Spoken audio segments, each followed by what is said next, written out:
یقیناً جس طرح میں بے چین اور بیتاب ہوں اسی طرح آپ بھی بے قرار ہو گئے۔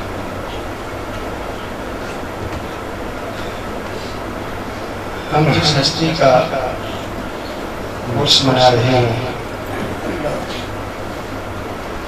اللہ کا ان پر آج تک بہت فضل ہے۔ میں آپ کو دل کی بات عرض کر رہا ہوں۔ ابا جی قبلہ مجھے فرمایا کرتے تھے کہ تم نے یہ دروازہ بند نہیں کرنا، اور بخدا میں حقیقتاً چوکیداری ہی کر رہا ہوں۔ میں نے 28 مئی کے لیے جس کو فون کیا مجھے آگے سے جواب یہی آیا کہ آپ صاحب ہمیں پتہ ہے۔ میں کسی ایک شخص کے بارے میں یہ نہیں کہہ سکتا کہ اس نے کہا ہو کہ جناب میں بھول گیا تھا یا مجھے پتہ نہیں، آپ کا شکریہ آپ نے یاد کرا دیا۔ اس نے کہا جناب آپ نے کیوں تکلیف کی مجھے یاد ہے۔ تو یہ اللہ نے فرمایا فَاذْكُرُونِي أَذْكُرْكُمْ، تم میرا ذکر کرو میں تمہارا ذکر کروں۔ اور دوسری بات یہ کہ میرے دل میں خواہش تھی جو میں کہہ نہیں سکا، مگر اب کیونکہ وہ پوری ہو گئی ہے اس لیے آپ کو بیان کرتا ہوں۔ خواہش یہ تھی کہ میں حضرت قبلہ خان محمد قادری صاحب سے عرض کروں گا کہ حضور آپ سفید لباس اور کالا امامہ پہن کر میں حقیقتاً آپ کو عرض کر رہا ہوں کہ خواہش تھی، پتہ نہیں مجھے خوبصورت لگتے ہیں، میں نے کہا کہ آپ سفید لباس اور کالا امامہ پہن کر آئیں گے تو الحمدللہ یہ اس کا کرم ہے اور صاحب اس کا فیض ہے۔ ملتجی ہوں خطیب اہل سنت، سرمایہ اہل سنت، جان اہل سنت، کاروان اہل سنت، خدمت گزاران اہل سنت، فیضان حضور پیر جسٹس محمد کرم شاہ ازہری، جناب الحافظ القاری حضرت قبلہ اعلیٰ حافظ خان محمد قادری صاحب دامت برکاتہ العالیہ سے دست بستہ مجھے ملتجی ہوں کہ اپنے ملفوظات گوہر بار سے ہمارے دلوں کو روشن کریں۔ آپ تمام احباب استقبال کیجیے۔ نعرہ تکبیر، نعرہ رسالت، نعرہ حیدری، نعرہ غوثیہ۔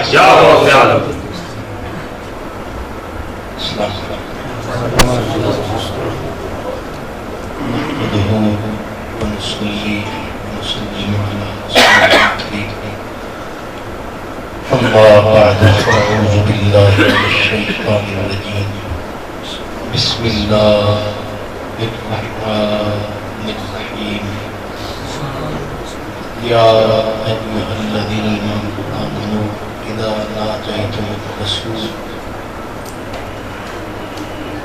يا أيها الذين آمنوا إذا ناجيتم الرسول فقدموا بين يدي نجواكم صدقة، صدق الله مولانا العزيز۔ الصلاة والسلام عليك يا رسول الله وعلى آلك وأصحابك يا سيدي يا حبيب الله۔ باب جبریل کے پہلو میں ذرا دھیرے سے، باب جبریل کے پہلو میں ذرا دھیرے سے فخر کہتے ہوئے جبریل کو یوں پایا گیا، اپنی پلکوں سے در یار پہ دستک دینا، اونچی آواز ہوئی عمر بھر کا سرمایہ ہے۔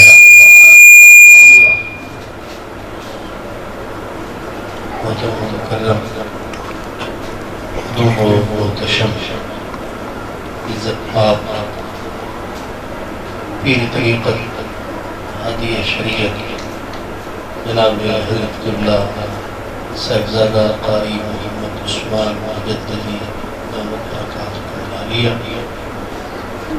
عزت پاک حضرت خطیب اہل سنت حضرت علامہ عبدالعزیز یاسانی صاحب، میرے برادر عزیز حضرت علامہ قاری احسان الہی سیالوی صاحب، مہمانان گرامی قدر، برادران اسلام،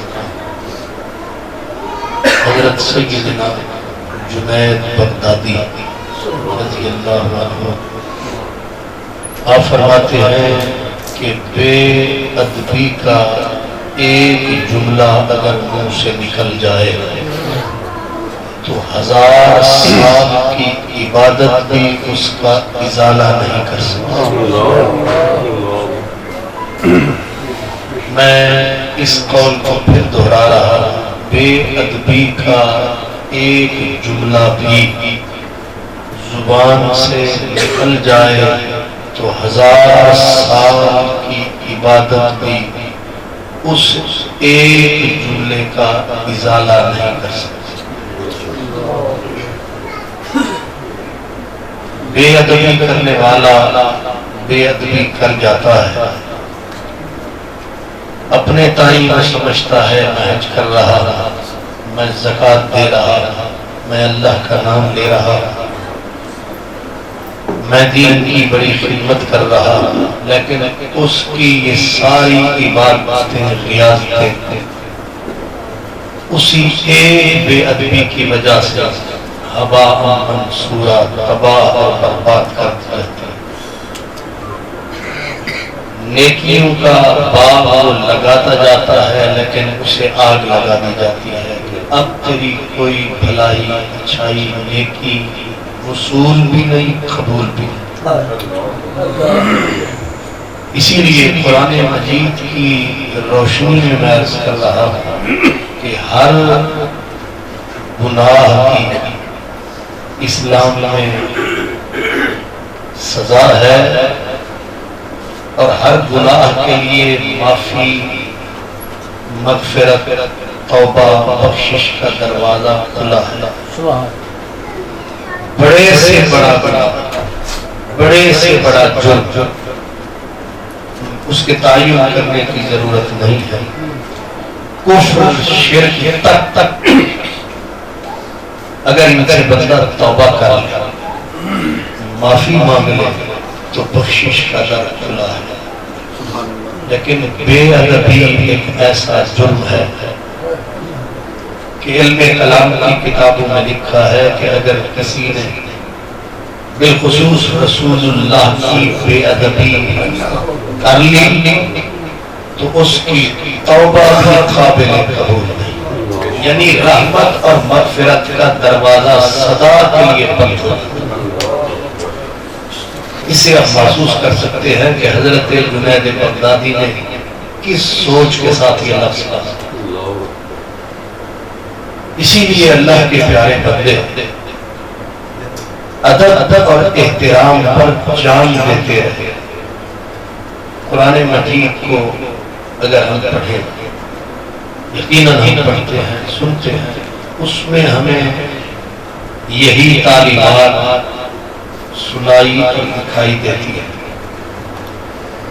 رسول پاک صلی اللہ علیہ وسلم کا ذکر میں خصوصیت کے ساتھ اس لیے کر رہا ہوں کہ بعض اوقات ہم یہ سمجھتے ہیں کہ یہ ادب اور تعظیم تو حضور کے لیے، اس میں کوئی شک نہیں، وہ تعظیم حضور کے لیے ہوتی ہے، لیکن اس کو ہم نہیں بھولیں کہ جس بھی عظمت سے اللہ اپنے نبی کو نوازتا ہے، حضور کی مطابعت میں آپ کے غلاموں سے بھی، آپ کے غلاموں کو بھی اس سے حصہ عطا فرماتا ہے۔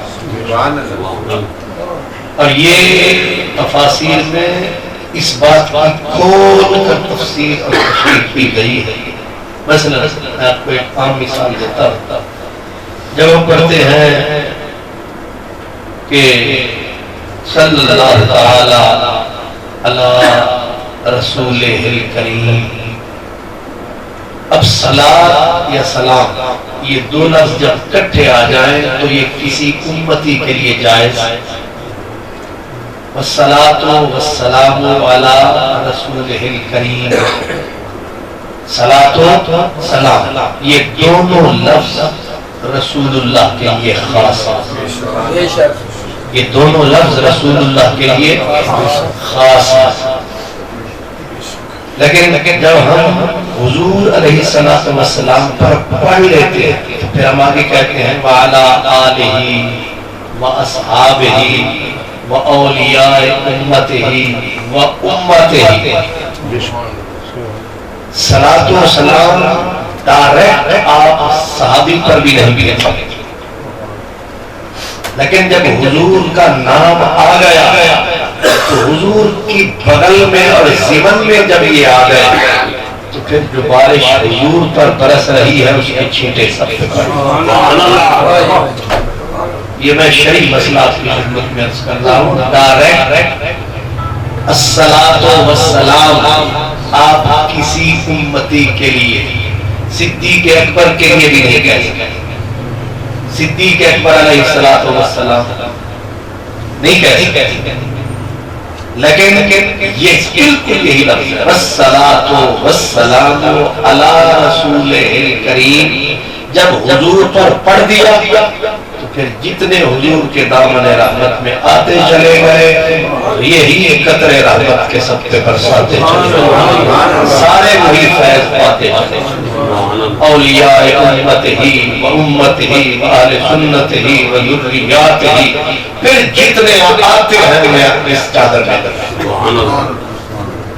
بالکل یہی مثال ہے کہ یہ جو فرمایا کہ میرے محبوب کی تعظیم لا تقدموا بین یدی اللہ ورسولہ، کہ اللہ اور اس کے رسول سے آگے مت بڑھو. تو یہاں ہم یہی سمجھتے رہے کہ شاید اس میں صرف حضور ہی کی بات ہے، لیکن یہاں وضاحت کی گئی کہ جو حضور کا نائب بنے گا اس کے ساتھ بھی معاملہ یہی چلے گا. اور خود حضور علیہ السلام نے خود ایسا کیا. ایک دن صحابہ کرام چل رہے تھے اور حضرت ابو بکر صدیق کو کیونکہ حضور اپنے دل دماغ میں اپنا نائب متعین فرما چکے تھے اور ان کو وہی مقام حضور عطا فرمایا کرتے تھے. تو صحابہ چل رہے تھے تو ایک صحابی حضرت ابو درداء بہت بڑے اولو العزم صحابی حضرت سلمان فارسی کے بھائی بنائے گئے. تو حضرت ابو درداء کے پاؤں آگے نکل گئے چلتے چلتے چلتے. تو رسول اللہ نے حضرت ابو درداء کو بلایا. آپ نے فرمایا ابو درداء اس سورج نے ابو بکر سے بڑھ کر اولو العزم کوئی نہیں دیکھا. اب میں نے دیکھا تو ابو بکر سے آگے نکلا.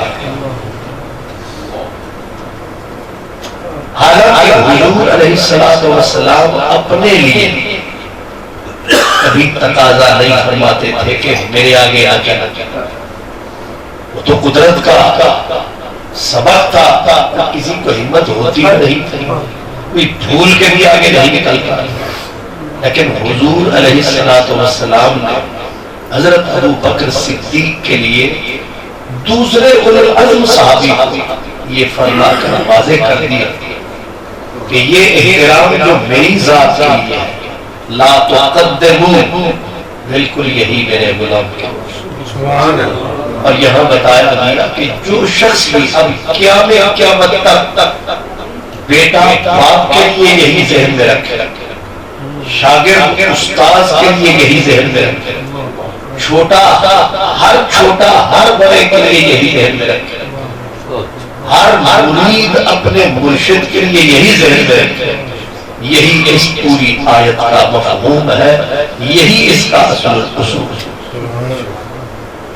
اسی لیے ہم پوری اسلامی تاریخ کو پڑھتے ہیں تو پوری امت کے اہل درد حساس فکر کے لوگ اس پر پوری طرح مضبوطی کے ساتھ جمے اور ڈٹے ہوئے نظر آتے ہیں۔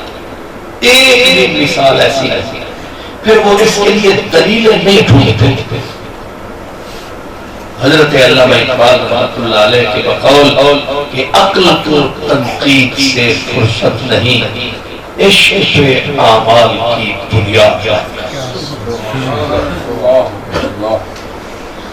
رسول پاک صلی اللہ علیہ وسلم کے ساتھ صحابہ کرام کا معاملہ وہ عجیب و غریب۔ اسی آپ زاویہ نظر سے سوچیں کہ حضور علیہ السلام کے ایک صحابی تھے، ان کا نام تھا حضرت اسلح بن شریک اعرجی۔ نبی پاک صلی اللہ علیہ وسلم کے جتنے کام کاج ہوتے تھے، حضور کے ہر کام کے لیے ایک صحابی کی الگ سے ڈیوٹی تھی۔ حضور کے ہر کام کے لیے، یعنی حضور کی زندگی بڑی منظم زندگی تھی۔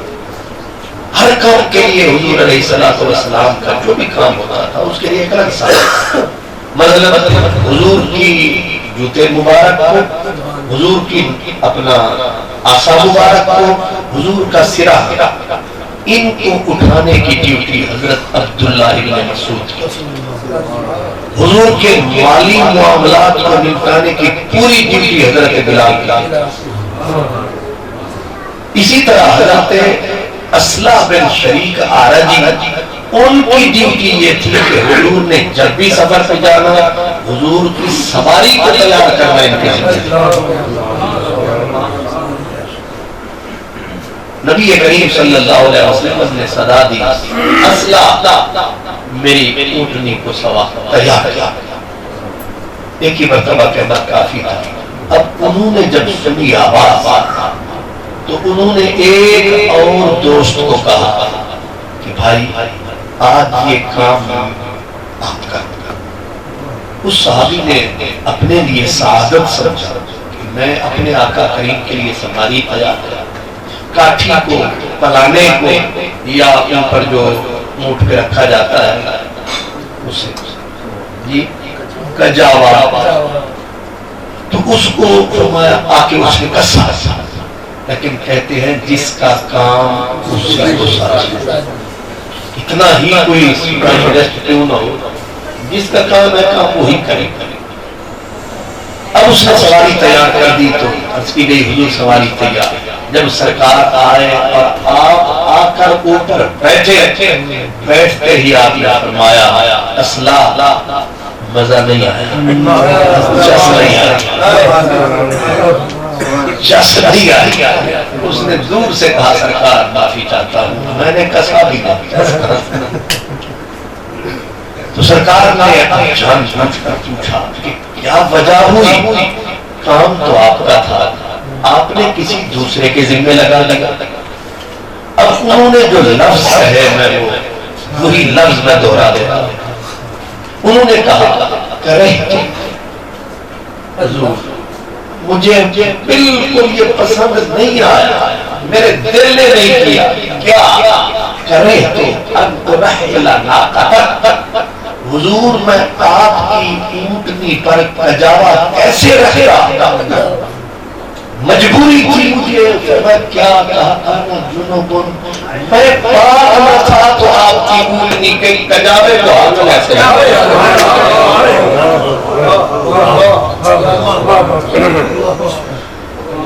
آپ جتنا سوچتے چلے جائیں، جتنا سوچتے چلے جائیں گے آپ اس میں گم ہوتے چلے جائیں کہ وہ لوگ کس انداز۔ اب آپ سب میرے بزرگ میرے بھائی جانتے ہیں کہ شریعت میں یہ کہیں لکھا نہیں، اب تک بھی یہ مسئلہ رہا۔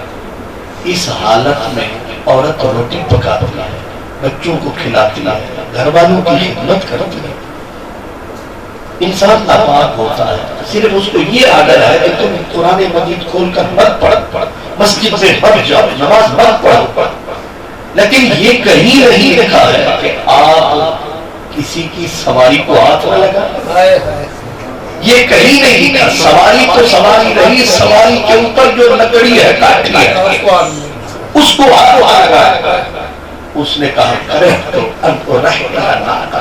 یا رسول اللہ میں آپ کی سواری کی کاٹھی کو کیسے ہاتھ لگاؤں، میں پاک نہیں۔ اس سے آپ ان کی ذہنیت، مینٹلٹی، اپروچ، سوچ، محبت، عقیدت، شریعت سب سمجھ سکتے ہیں کیا۔ تو کیا ہم یہ سمجھیں کہ ایک حضرت اصلاح کے دماغ میں یہ تھا؟ یہ پوری برادری ہی ایسی ہے۔ حضور کے ادب میں، احترام میں اس قدر ڈوبے ہوئے ہوئے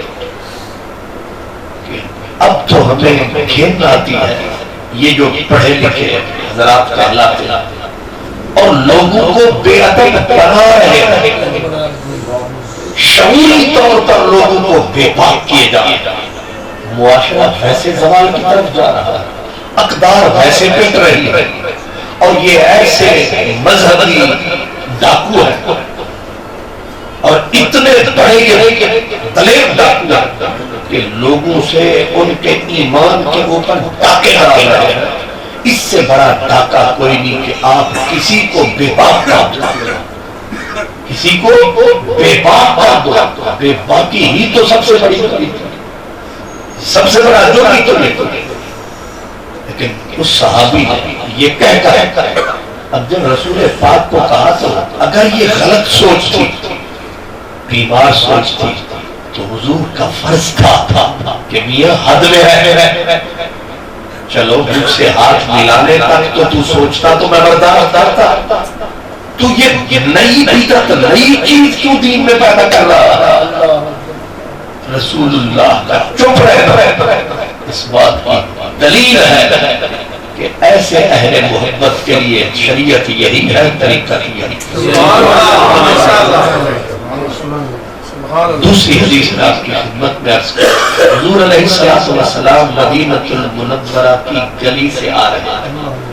حضرت ابو ہریرہ کا آپ کو پتا ہے یہ سدا ہی مسجد میں رہتے ہیں۔ اب حضرت ابو ہریرہ حضور علیہ السلام کو دیکھا اور عادت یہ تھی کہ حضور کو اس قدر ہی دیکھا کرتے تھے کہ حضور کو کہنا پڑا ابو ہریرہ کبھی ناغا بھی کر لیا۔ اب آپ سوچیں کہ جس آدمی کو رسول اللہ کہہ رہے ہیں کہ ہر وقت ایک وظیفہ یہی دیدار کا کرتا ہے، ہم رندوں کی محفل میں یہ رسم عبادت ہوتی ہے، محبوب بٹھا کر پیش نظر چہرے کی تلاوت ہوتی ہے۔ کئی وقت یہ بھوکے رہتے ہیں، اور بھوک حدیث پاک میں آتے اس قدر بھوکے رہتے کہ بے ہوش ہو کے زمین پہ گر جاتے ہیں، لوگ پاؤں رکھ کے ابو ہریرہ سے گزرتے ہیں، اور یہ اس قدر شدت، بھوک کی شدت کے باوجود پڑا ہے راستے میں جا نہیں رہا۔ تو ایک دن حضرت ابوبکر صدیق آئے، انہوں نے آ کے اٹھا کے کہا تجھے گرایا کس نے ہے؟ اب کوئی گراتا تو وہ بتاتا، وہ سرائکی میں کہتے ہیں کہ میرے کو پتھر مار تے پوچھ دے چند، میرے کو پتھر مار تے پوچھ دے چند، کیوں خون کیا بہدی کہہ مارے؟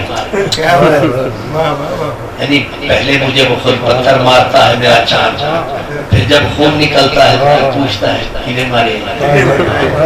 دیکھو پتھر مار تے پوچھ دے چند، کیوں خون کیا بہدی کہہ مارے؟ آپ موت ویدی ہے کیویں آکھاں وہ من سچ لا میں ستائے مارے۔ اب کیسے کہ میں تو مر جاؤں اگر میں کہوں کہ مجھے تو نے مارا، مجھے ہاتھ ہاتھتے میں آگ چھوڑیدہ، کہیں نہیں ماریا اپنے آپ کو میں مارا، میں ہاتھ چھوڑ کے کہہ دیتا ہوں مجھے کسی نے نہیں مارا، میں نے اپنے آپ کو آپ مارا، میں کسی کا نام کیوں؟ تو یہ وہ گرے ہوئے رستے صحابہ کو پر چڑھ کے گزر رہے ہیں۔ اب آپ سوچتے ہیں کہ کتنا حضور کو ملنے کے لیے آنے والے وہ نیچے نہیں، وہ تو سیدھے حضور کو ہی تکتے ہیں۔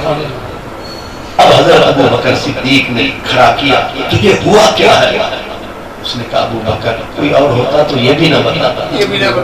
اتنے وقت بیت گئے ایک بھوکی سوکھا نوالا بھی میرے پیٹ میں نہیں ہے.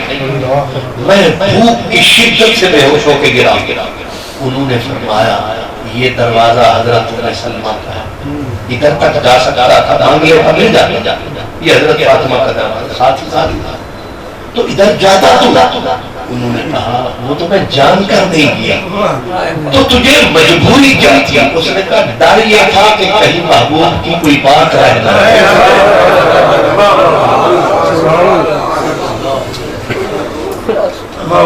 اب سوچیں وہ شاپ کیا ہے, کک سواد مشری اندر کھنڈا کی چکھ لکھیاں انہا ساریاں شیوان نالوں گلہ سجاندیاں بچتی وجد آتا ہے تیری باتوں پر ہم تو بیٹھ چکے ہیں تیرے ہاتھ.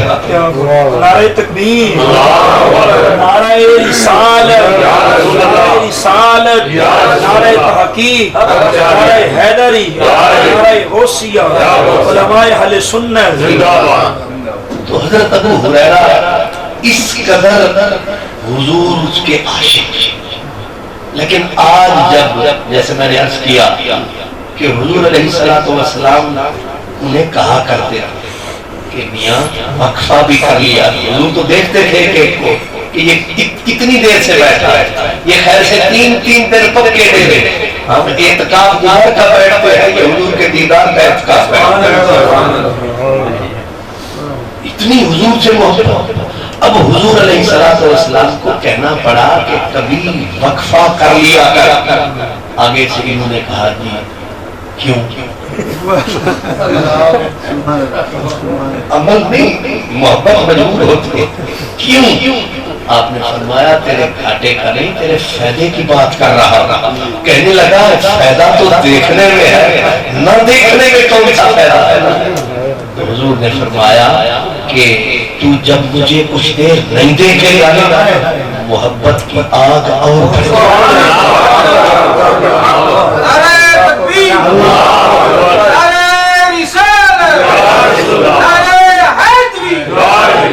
اس سے ایک اور بات ثابت ہو گئی. جو لوگ کہتے ہیں نا محبت کیا ہے, یہاں سے محبت کا وجوب ثابت ہوا کہ حضور صحابہ کو نسخے دیتے تھے اپنا پیار بڑھانے. یہ کوئی ایسی شے ہے کہ صحابہ کو نسخے دیتے تھے کہ ایسے میرا پیار اور بڑھا, مجھ سے یوں اور پیار کا.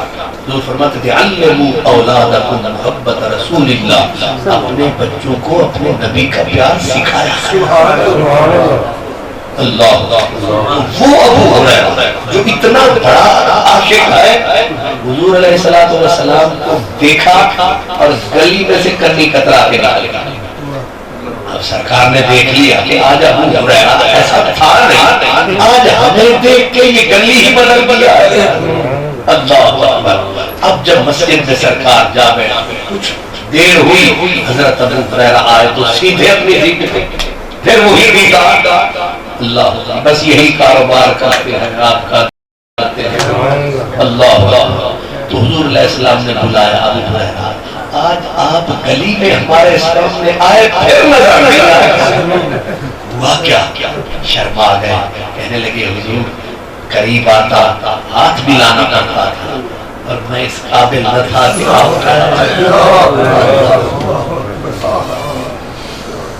یہ کہیں کتابوں میں نہیں, یہ کسی فقہ میں, یعنی یہ مسئلہ نہیں ہے دین کا کہ تم ایسا مت کرو کسی کو ہاتھ مت ملا. مسئلہ تو نہیں ہے پر حضرت عشق کا مسئلہ ہے. یہ جو صوفیہ کہتے ہیں نا کہ یہ الگ ہے کہ یہ الگ ہے, تو اس لیے ادب احترام, اس کے لیے کسی دلیل کی ضرورت نہیں, اس کے لیے کسی جزی کی ضرورت نہیں. محبت اپنا راستہ آپ بنا. حضرت علامہ اقبال قلندر لاہوری کہتے ہیں جب عشق سکھاتا ہے آداب خود آگاہی تو کھلتے ہیں غلاموں پہ اسرار شہر. پردے خود خود اٹھاتا ہے، یہ رستے خود بتاتا ہے، یہ سبق خود سکھاتا ہے. اور حضرت اقبال اللہ ان کی قبر پہ کروڑ رحمت نازل ہوئی. یہ خبرداری نہیں کہتے کہ یہ فیضان نظر تھا یا مکتب کی کرامت تھا. سکھائے کس نے اسماعیل کو آداب کا؟ اس لیے یہ آداب اور ادب، یہ احترام، یہ کتابوں کا محتاج نہیں.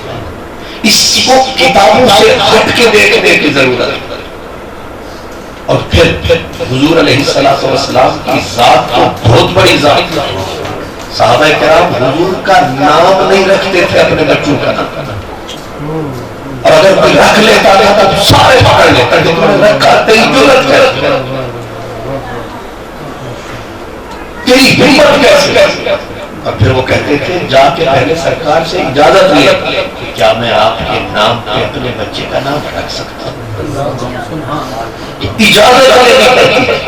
حضرت سیدنا فاروق اعظم رضی اللہ تعالیٰ عنہ، ایک آدمی دوسرے آدمی کو گالی دے، ایک آدمی نے دوسرے آدمی کو گالی دی، جس کو گالی دی اس کے نام کے ساتھ محمد کا لفظ آتا. حضرت سیدنا فاروق اعظم نے جا کے اسے پکڑا جس کا نام تھا. آپ نے فرمایا یہ نام بدل جاتا، تیری وجہ سے میرے محبوب کے نام کے لفظ پہ گالی پڑی ہے. کیوں؟ اس نے کہا آپ اسے پکڑے جس نے گالی دی ہے. آپ نے فرمایا سبب تو بنا، میں تو تجھے. آپ نے اس قبیلے کا نام تھا بنو اسلم، پورے قبیلے کے لوگوں کو پکڑا. فرمایا آج کے بعد، اور وہاں 4 یا 5 آدمی تھے جن کے نام کے ساتھ محمد صلی اللہ علیہ وسلم لفظ آتا، آپ نے سارے بدل. آج کے بعد یہ لفظ بیچ میں سے نکال، کیونکہ تم اس کا احترام پورا کر ہی نہیں سکتے. ایک آدمی نے کسی مان کے ساتھ کہا، اس نے کہا میں نہیں بدلنا. فاروق اعظم کے سامنے کسی کی ضرورت، اس نے کہا میں نہیں بدلنا. آپ جوش میں آ گئے، فرمایا تیری یہ ہمت؟ تو کہتا میں نہیں بدلنا. اور جب آپ نے اپنا وہ پہلوانی والا ہاتھ ایسے کیا تو اس نے کہا میں نے اس لیے نہیں بدلنا کہ میرا نام حضور نے خود رکھا. نعرہ تکبیر، نعرہ رسالت، نعرہ رسالت، نعرہ حیدری.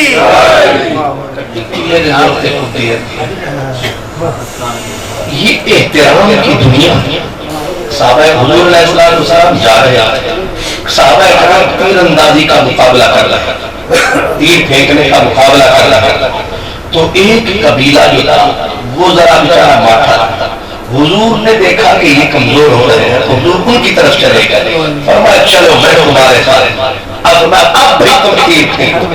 وہ جتنے تیر انداز تھے انہوں نے تیر کمان زمین پہ رکھ دی. انہوں نے کہا یا رسول اللہ مقابلہ نہیں کرنا. آپ نے فرمایا تم تو تیر انداز ہو تو مقابلہ کیوں نہ کرتے؟ انہوں نے کہا یا رسول اللہ اس لیے ہم نے مقابلہ چھوڑا نہیں کہ ہمیں پسند یا ناپسند نہیں، مقابلہ اس لیے نہیں کریں گے اگر ہم جیت گئے تو کیا پھر ہم یہ کہیں ہم اپنے نبی سے جیت گئے؟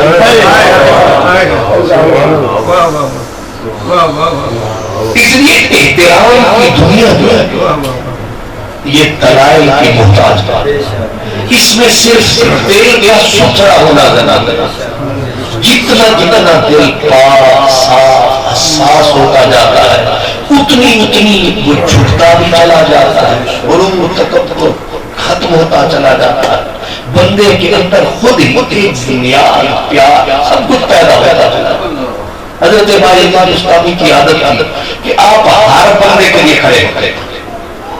کسی نے کہا آپ کی عادت سمجھ نہیں، بوڑھوں کے لیے بھی کھڑے ہوتے ہوتے، بچوں کے لیے بھی آپ کھڑے ہو جاتے ہیں، یہ کیا ہے؟ آپ نے فرمایا مجھ سے اچھے جو ہیں. انہوں نے کہا یہ ساری آپ سے اچھے. آپ نے فرمایا بوڑھے تو اس لیے اچھے ہیں کہ ان کی نیکیاں مجھ سے زیادہ ہیں. اچھا جی وہ تو سمجھ میں آ گئی. تو یہ جو بچے ہیں ان کا فرمایا ان کے گناہ مجھ سے کم. احترام کی وجہ کے لیے بھی نکال دی. تو یہ یہ ادب یہ احترام اس کے لیے میں نے جیسے عرض کیا کہ کتابوں کی بھی ضرورت نہیں، اس کے لیے پاک دل کی ضرورت ہے۔ جتنا کوئی کسی آدمی کا دل ستھرا ہوگا، صاف ہوگا، پاک ہوگا، اتنا وہ ادب والا احترام والا۔ دل جتنا پہلا ہوتا جاتا ہے بندہ اتنا بے ادب ہوتا جاتا ہے، اور جس دن دل بالکل وہ کالا ہو جاتا ہے دل کا، اس دن بندہ پکا بے ادب ہوتا ہے، پھر ماتھا رگڑے کعبے کے غلاف میں لپٹ کے مر جائے، اس بدبخت کو کلمہ نصیب نہیں ہوگا کعبے کا اندر بھی بے ادبی اتنی بڑا وبا، اتنی بڑی مصیبت۔ اسی لیے اور ادب کرو، ادب کی کوئی حد نہیں، جتنی آپ کریں گے جتنی آپ کریں گے۔ حضرت خواجہ نصیر الدین چراغ دہلوی رحمۃ اللہ علیہ، حضرت خواجہ نصیر الدین چراغ خواجہ نظام الدین اولیاء محبوب الہی کے خلیفہ، اور ان کے آگے خلیفہ تھے حضرت بندہ نواز گیسو دراز رحمۃ اللہ، ان کی زلفیں تھی بڑی۔ اب مرشد کریم جو آئے اور حضرت گیسو دراز سید تھے، دنیا انہیں مانتی اور جانتی تھی، وہی جتنی جہاں تک نکا بری بھی، اور حضرت نصیر الدین چراغ گئے تو آپ سوار گھوڑی پر۔ اب حضرت بندہ نواز گیسو دراز رحمۃ اللہ علیہ جا کے بوسہ دیا یہاں، تو اب بوسہ یہاں دیا تو حضرت نصیر الدین چراغ نے فرمایا گیسو دراز نیچے، وہ نیچے نیچے، اب پاؤں پھنس گئے اوپر، یہ اپنا زلفیں پھنس گئے اوپر، اور حکم رہا اور نیچے اور نیچے۔ جو تھے وہ دام ہر کسی کو اپنا ابا پیارا لگتا ہے، انہوں نے کہا کہ یہ بڑا ظلم ہے، نصیر الدین چراغ مرشد صحیح لیکن ایک سید زادہ ہے، اتنا بڑا محترم، اور یہ کیا جس وقت لوگوں کے ماتھے پہ آپ نے دیکھا نا وٹ چڑھے ہوئے سلوٹے، تو حضرت نصیر الدین چراغ نے وہ میل کو وہی اتارنا مناسب سمجھا، فرمایا میں تو جا رہا ہوں اپنے بندہ نواز سے پوچھنا کہ اسے کہاں پہنچا دیا۔ اللہ حضرت سیدنا خواجہ نظام الدین اولیاء محبوب الہی، آپ کی اپنی عادت ہے، ایک آسا تھا آپ کے پاس، اب جب سوتے تو آسے کو ساتھ سلاتے، تو کسی نے کہا کہ آپ اتنے بڑے عالم آپ اس دور کے بہت بڑے محدث، بہت بڑے فقیہ، حضرت خواجہ نظام الدین اولیاء آپ کو کئی ہزار احادیث یاد، یہ ہماری آج جو ہماری ایم اے عربک کے اندر وہ کتابیں ہیں جن کے نوٹس پڑھ پڑھ کے ایم اے کر لیتے ہیں ورنہ پاس ہی نہیں ہوتا، تو مقامات حریری ایک پوری کتاب ہے، وہ آپ کو حفظ محفل شکر لاف کا کتاب تھا مناظر کرنے دور کے وقت، لیکن جب اس دنیا میں آئے تو آپ حضرت ایک آسا تھا اس کو آپ نے ساتھ سلانا، جب اٹھنا پہلے اسے چومنا پھر چلنا، کسی نے کہا یہ آسا دوسری تھوڑا ہی ہے کہ اس کو سوتے ہو تو ساتھ سلاتے ہو، اٹھتے ہو تو پہلے اس کو چومتے ہو، آپ نے فرمایا یہ آسا نظام کا نہیں ہے شریف کا۔